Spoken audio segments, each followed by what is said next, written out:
هوری همینجا خاکت میکنم اگه بازم اسم دخترمو بیاری. اون زن من. فکر نکنم عروس تو پسرت صمیمی باشه.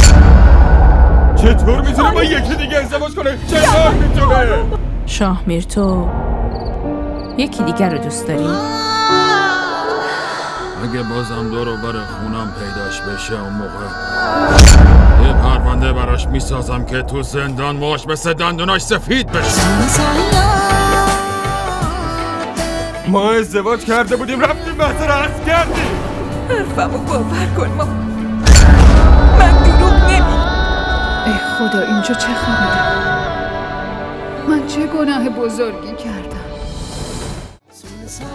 کانال ما رو سابسکرایب کنید. حمایت شما به ما روحیه میده.